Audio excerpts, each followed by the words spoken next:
Hi hello அனைவருக்கும் வணக்கம். எல்லாரும் நல்லா இருப்பீங்க நான் நம்புகிறேன். அனைவருக்கும் ஆங்கில புத்தாண்டு நல்வாழ்த்துக்கள். வீட்டில் எல்லா பெண்களும் சாமி கும்பிட்றது பழக்கம். ஆனால் ஒரு சில குறிப்புகள், பூஜை குறிப்புகள் தெரிஞ்சுக்கிட்டு சாமி கும்பிட்றது அதை விட ரொம்ப ரொம்ப நல்லது. வீட்டுக்குமே அதீத ஆன்மீக தன்மையும் உங்களுக்கு மங்களகரமான வாழ்க்கையும் அமையும். என்னென்ன டிப்புன்னு பார்த்தலாம். ஃபஸ்ட்டு மஞ்சள்லேருந்து ஆரம்பிக்கலாம். ஃபஸ்ட்டு டிப் என்ன அப்படின்னு பார்த்தீங்கன்னா, உங்கள் வீட்டில் எல்லாருமே மஞ்சள் வச்சுருப்பீங்க. மஞ்சள் தூள் கூடையே கொஞ்சமாக நீங்கள் சந்தனம் 2 பில்லை சேர்த்துக்கலாம். உங்கள் குவாலிட்டிக்கு எவ்வளோ நீங்கள் பூஜை பாத்திரம் வச்சுருக்கீங்களோ, உங்களுக்கு என்ன எவ்வளோ தேவையோ அதை நீங்கள் சேர்த்துக்கோங்க. நான் கொஞ்சமாக மஞ்சள் தூள், அது கூடவே ஜவ்வாது, இது 3த்தையுமே சேர்த்து நல்லா மிக்ஸ் பண்ணிட்ட பிறகு பன்னீர் இருக்கு இல்லையா, பன்னீராலேயே தான் நான் ஃபுல்லாகவே யூஸ் பண்ண போகிறேன்.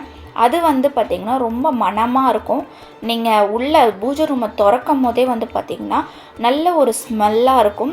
நல்ல ஒரு வாசனையாக இருக்கும் போது நம்ம கூட எப்போவுமே மகாலட்சுமி வாசம் செய்வாங்க. அடுத்து பார்த்திங்கன்னா டிப் நம்பர் 2, நம்ம மஞ்சள் குங்குமம் வைக்கும் போது ரொம்ப தண்ணியாகவும் இல்லாமல் ரொம்ப கட்டியாகவும் இல்லாமல் மீடியமாக வைக்கும் போது உங்களுக்கு அந்த அச்சு பிடிக்காமல் நீங்கள் ஈஸியாக பூஜை பாத்திரமும் கழுவிடலாம். கொஞ்சம் தண்ணியாக இருக்கும் போது ஒழுவிட்டு வந்துடும். அதனால் மீடியமாக இருந்து நீங்கள் வைக்கும் போது உங்களுக்கு கரெக்டாக இருக்கும். கீழேயும் சிந்தாது. டிப் நம்பர் 3, எல்லார் வீட்லேயுமே கண்டிப்பாக பித்தளையாக இருக்கட்டும் வெள்ளிலையாக இருக்கட்டும், நீங்கள் விளக்கு, குத்து விளக்கு வச்சுருப்பீங்க. கண்டிப்பாக குத்து விளக்குன்றது வீட்டில் வைக்கணும். அதில் பார்த்திங்கன்னா 2 குத்து விளக்கு வச்சுருக்கீங்க அப்படின்னா கண்டிப்பாக எல்லா பக்கமும் திரி போடணும் அப்படின்றது கிடையாது. ஒரு பக்கம் மட்டும் திரி போட்டு அழகாக டெக்கரேட் பண்ணலாம். அதே மாதிரி நீங்கள் திரி போடுற இடம் குங்கும மஞ்சள் இல்லாமல் இருந்தது நல்லது. டிப் நம்பர் 4, எல்லார் வீட்டுமே காமாட்சி அம்மன் விளக்கு இருக்கும். 1 இல்லை 2 கூட வச்சு ஏற்றுவாங்க. அந்த மாதிரி வைக்கும் போது நம்ம வெறும்னே வைக்காமல் தட்டு மேலே பச்சரிசி மஞ்சள் கலந்து அரிசி கலந்து உங்ககிட்ட இருக்க காயின் வச்சு நீங்கள் காமாட்சி அம்மன் விளக்கு வைக்கும் போது வீடு கட்டுற யோகம், நினைத்த காரியம் நினைவேறும் அப்படின்னு பெரியவங்க சொல்லுவாங்க. நிறைய நானுமே ட்ரை பண்ணியிருக்கேன். அதே மாதிரி உங்ககிட்ட ஒரு காமாட்சி அம்மன் விளக்கு இருக்குது அப்படின்னா 2 திரி போட்டு ஏற்றுங்க. இல்லை 2 காமாட்சி அம்மன் விளக்கு இருக்குது அப்படின்னா ஒத்த திரியில் போட்டு ஏற்றுங்க. ரொம்ப ரொம்ப வீட்டுக்கு ரொம்ப நல்லது. நினைத்த காரியம் கண்டிப்பாக நடக்கும் அப்படின்றத நம்பப்படுறது. சரிங்களா? அடுத்து டிப் நம்பர் 6, எல்லார் வீட்லேயுமே அன்னபூரணி தாயார் வச்சு வழிபடுவீங்க. நிறைய பேர் கிச்சன்லேயும் வச்சுருப்பாங்க, பூஜை ரூம்லேயுமே இருக்கும். 2 அன்னபூரணி தாயாரை வச்சுருப்பீங்க. அவங்கள எப்படி வைக்கணும் அப்படின்னு பார்த்திங்கன்னா, சின்ன தட்டுலேயோ இல்லை கிண்ணத்துலேயோ பச்சரிசி மஞ்சள் கலந்த அரிசியோட பூ வச்சு இந்த மாதிரி அன்னபூர்ணி தாயாரை உட்கார வைக்கணும். அதுக்கு முன்னாடி பார்த்திங்கன்னா நம்ம வீட்டில் கோமாதா இருக்குன்னா அன்னபூர்ணிக்கு எதிர்க்க வச்சு வழிபடணும். அன்னபூர்ணி தாயாரை நம்ம வச்சு வழிபடும் போது என்றைக்குமே நமக்கு அன்னத்துக்கு பஞ்சம் இல்லாமல் அள்ளி அள்ளி கொடுத்துட்டே இருப்பாங்க நம்ம அன்னபூர்ணி தாயார். அவங்கள கிச்சனில் வைக்கிறது ரொம்ப ரொம்ப நல்லது. அதுவும் உங்ககிட்ட இருக்க காயின் வச்சு அதுக்கு மேலே அன்னபூர்ணி தாயாரை வழிபடுறது ரொம்ப நல்லதுங்க. அடுத்த டிப் 8th டிப் தான் பார்க்க போகிறோம். பஞ்சபாத்திரம் பூஜை அறையில் இருக்குது அப்படின்னா அது தண்ணி எப்போவுமே நிரம்பி இருக்கணும். அது கூடவே கொஞ்சம் ஜவ்வாது, பச்சை கற்பூரம், துளசி சேர்த்து வைங்க. நமக்கு கடவுள்கள் இந்த தண்ணியை குடிப்பாங்க அப்படின்ட்டு நம்பப்படுது. நீங்களும் ட்ரை பண்ணுங்கள். அடுத்து 9th டிப் பார்க்கலாம். பூஜை அறையில் எப்போவுமே மஞ்சள் குங்குமத்தோடு இருக்கிறது ரொம்ப நல்லது. பெரிய டப்பாவாக வைக்க முடியாது, இடம் ரொம்ப கம்மியாக இருக்குன்னா இந்த மாதிரி மஞ்சள் குங்குமம் விபூதி போடுற இந்த மாதிரி மங்களகரமான பொருட்கள் பூஜை அறையில் வைக்கிறது ரொம்ப ரொம்ப நல்லது. நெக்ஸ்ட் டிப் 10வது டிப், நம்ம தீப ஆராதனை காட்டும் போது டைரெக்டாக கற்பூரம் வைக்காமல் இந்த மாதிரி அகல் விளக்கில் விபூதி போட்டுட்டு அப்புறம் கற்பூரம் வச்சு ஆராதனை காட்டுங்க. கருப்பு ஆகாது, கொஞ்சம் நல்லா நின்று எரியும். அடுத்த டிப் 11வது டிப் என்னன்னு பார்க்கலாம். நம்ம வீட்டில் கண்டிப்பாக குபேரர் இருந்தே ஆகணும். அப்போ தான் நம்ம செல்வத்துக்கு குறைவே இல்லாமல் சூப்பராக இருக்கும். இவரை வடக்கு சைடில் வச்சு வழிபடும் போது ரொம்ப ரொம்ப நல்லது. அடுத்து 12வது டிப் பார்க்கலாம். உங்கள் வீட்டில் குபேரர் இருக்கார் அப்படின்னா கண்டிப்பாக குபேர பானை கண்டிப்பாக வீட்டில் இருக்கணும். அது நீங்கள் மண்ணில் இருந்தாலும் பித்தளையில் இருந்தாலும் ஒரு பிரச்சனையுமே கிடையாது. அதில் ஃபஸ்ட்டு அடுக்கில் வந்து பார்த்திங்கன்னா பச்சரிசி, 2வது அடுக்கில் துவரம்பருப்பு, 3வது அடுக்கில் கல்லுப்பு. நம்ம வீட்டுக்கு பயன்படுத்துகிற கல்லுப்பு இல்லைங்க, புதுசாக பேக்கெட் பிரித்த புது பேக்கெட்டாக இருக்கணும் கல்லுப்பு. அதுக்கப்புறமா வந்து சர்க்கரை இல்லைன்னா நாட்டு சர்க்கரை. இது 5வது பானையில் ஏலக்காய், கிராம்பு, பட்டை, அதுக்கப்புறம் காயின், அதுக்கப்புறம் வந்து பார்த்திங்கன்னா கோமதி சக்கரம். இது எல்லாமே 5வதுல நான் வச்சுருக்கேன். நம்ம குபேர பானை வச்சு வழிபடும் போது வீட்டுக்கு எப்போவுமே லக்ஷ்மி கடாட்சமாகவும் இருக்கும், மங்களகரமாகவும் இருக்கும். நமக்கு இந்த பொருட்கள் எதுவுமே பஞ்சம் இல்லாமல் நிலச்சி நமக்கு தரும். குபேர பானை வைத்து வழிபடுறது ரொம்ப ரொம்ப நல்லது. வீட்டில் என்றைக்குமே பண கஷ்டத்துக்கும் ஆரோக்கியத்துக்கும் எந்த குறைவும் இல்லாமல் நம்ம நிறைவாக வந்து பூஜை பண்ணும் போது இந்த மாதிரி பொருட்கள் வைத்து பூஜை பண்ணுறது ரொம்ப ரொம்ப நல்லதும் கூட.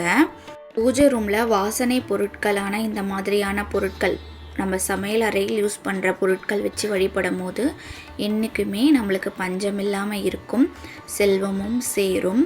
நம்ம வீட்டில் நெகட்டிவ் ஏதாவது இருந்தால் கூட இந்த வாசனை வந்து பாசிட்டிவாக மாற்றி கொடுக்கும். நீங்களும் ட்ரை பண்ணி பாருங்கள், ரொம்ப ரொம்ப வீட்டுக்கும் நல்லது. அடுத்த 13வது டிப் என்னன்னு பார்க்கலாம். இது வந்து பார்த்திங்கன்னா குலதெய்வ பானை. நம்ம இந்த மாதிரியான குலதெய்வத்துக்காக வேண்டி நம்ம இது மாதிரி வைக்கும் போது குலதெய்வத்தோட முழு பரிபூரணமும் நமக்கு கிடைக்கும். இந்த தண்ணி வந்து எப்போவுமே நிரம்பியே இருக்கணும். இந்த மாதிரி ஒரு சொம்பில் தண்ணி எடுத்துக்கோங்க, அது கூட கொஞ்சமாக பன்னீர் கலந்து வச்சுக்கோங்க, நிறைய இருக்கணும். அது கூடவே கொஞ்சம் மஞ்சள் தூள், குங்குமம், பச்சை கற்பூரம், ஜவ்வாது, இது எல்லாமே சேர்த்து 5 பொருள் கலந்த மாதிரியான இந்த பானையில் இருக்கணும். அது கூடவே கொஞ்சமாக நீங்கள் ஜவ்வாது சேர்த்துக்கலாம்.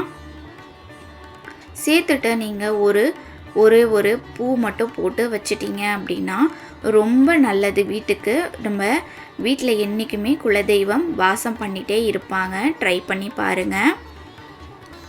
டிப் நம்பர் 14, உங்கள் எல்லார் வீட்லேயுமே பிள்ளையார் வச்சுருப்பீங்க. அவங்களுக்கு தனியாக பிள்ளையார் மணன் வச்சு வழிபடுறது ரொம்ப ரொம்ப நல்லது. அடுத்த டிப் 14, நம்ம வீட்டில் எல்லார் வீட்லேயும் குலதெய்வம் அப்படின்றது இருக்கும். நிறைய பேர் வீட்டில் குலதெய்வத்துக்கு ஃபோட்டோ இல்லாமல் இருக்கும்.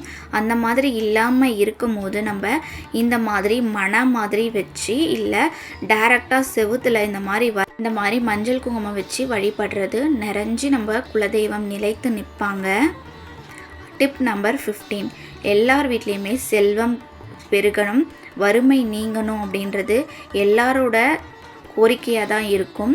இந்த மாதிரி செவ்வாய் வெள்ளியில் இந்த மாதிரி தீபம் போடுங்க, கண்டிப்பாக உங்களுக்கு நினைத்த காரியம் நிறைவேறும். உப்பு கொட்டி அதுக்கு மேலே பஞ்சகாவிய விளக்கு வச்சு வழிபடும் போது நினைத்த காரியம் வறுமை நீங்கி நல்ல செல்வம் பெருகும். டிப் நம்பர் 16, எல்லார் வீட்லேயுமே கண் திருஷ்டி அப்படின்றது கண்டிப்பாக இருக்குங்க. செவ்வாய் வெள்ளி இந்த மாதிரி எலுமிச்சை பழத்தில் குங்குமஞ்சள் தடவி வாசப்படியில் வைங்க, கண் திருஷ்டி முழுமையாக நீங்கும். அது மட்டும் இல்லாமல் நம்ம பூஜை ரூமில் கண்ணாடின்றது கண்டிப்பாக வைக்கணும். சாமிங்களுக்குமே வந்து கண் திருஷ்டின்றது வரும். டிப் நம்பர் 18, எல்லார் வீட்லேயும் கற்பூரம் டப்பான்னு இருக்கும். அது வந்து கரையாமல் இருக்கணும் அப்படின்னா மிளகு கொட்டி வைங்க. அதே மாதிரி டிப் நம்பர் 19, உங்கள் கோவில் மாதிரி உங்கள் பூஜை ரூம் வாசனையாக இருக்கணும் அப்படின்னு நினச்சிங்க அப்படின்னா தசங்க பொடி இந்த மாதிரி வந்து செவ்வாயில் இல்லை வெள்ளிக்கிழமையில் இல்லைனா நீங்கள் தினமும் ஏற்றுனாலும் கூட ஏற்றுங்க.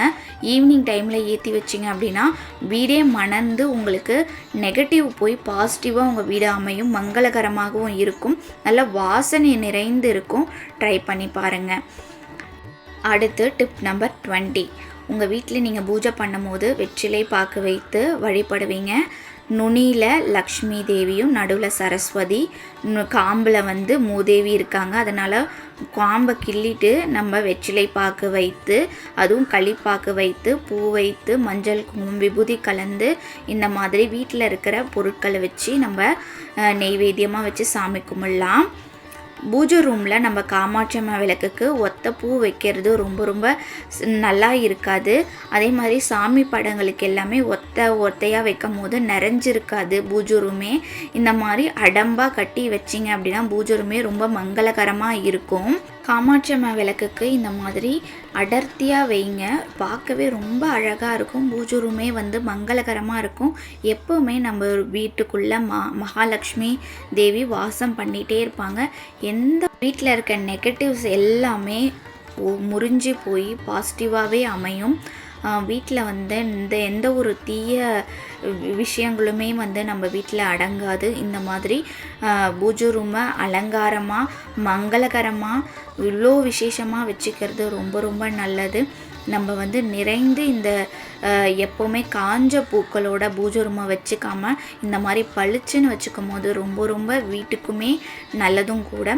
எப்போவுமே வறுமை இல்லாமல் ஆரோக்கியத்துடையும் நம்ம வந்து மங்களகரமாகவும் சந்தோஷமாகவும் இருக்கணும் அப்படின்னா இது எல்லாமே நம்ம ஃபாலோ பண்ணி ஆகணும். உங்களுக்கு இந்த டிப் எல்லாம் பிடிச்சிருக்கும்னு நினைக்கிறேன். நம்மளோட சேனலை தொடர்ந்து சப்போர்ட் பண்ணுங்கள்.